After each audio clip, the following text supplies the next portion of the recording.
Montgomery County Commissioner Debbie Lieberman is always on the go.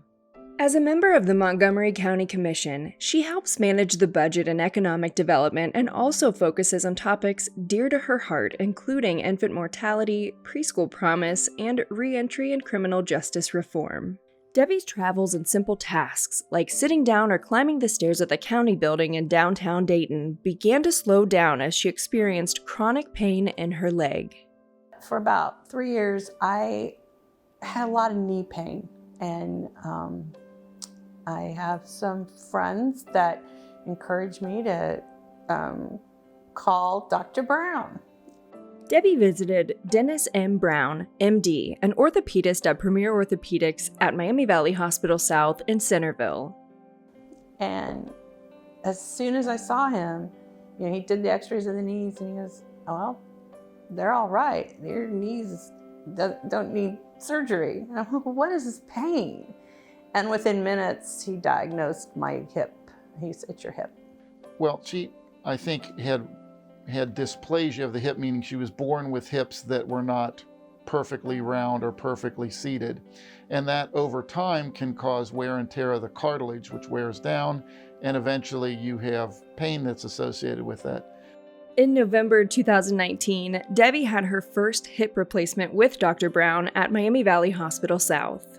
After my follow-up, he goes, "Okay, you're going to schedule your other one." And I said, "No, not yet. It's not hurting yet." Well, within a month there it was. And so it was hurting almost worse.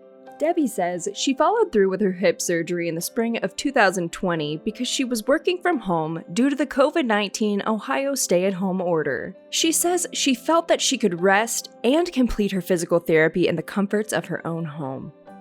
With the help of a Fidelity Healthcare physical therapist and nurse, Debbie began 3 weeks of physical therapy inside her Clayton home. Having the physical therapist come to the house was really helpful both times. Just reminding you of the things that you need to do and the things that you shouldn't be doing. It's been wonderful. 1 week after her hip surgery and with the help of physical therapy, Debbie was no longer relying on a walker. She began using a cane that helped with her balance. So the key is we want to get people up and mobilized as soon as possible. And that means the day of surgery, we have them up and walking, standing, being assisted to the bathroom, learning to walk in the halls, being able to negotiate steps and stairs. And that's all done the day of surgery.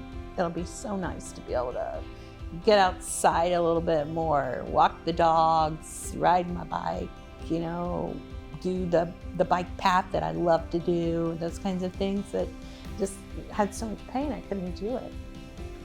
Her advice to those struggling with their mobility: don't wait. Everybody's different. And I have friends that are a little bit older that are putting it off. And it's like, no, don't put it off any longer, because it really affects your quality of life, but it also, that constant pain, you don't even really realize it, but it can be depressing, and it can, really, you're not happy all the time, and it's just, do it. That's what I recommend. Get it done. Our care lives here.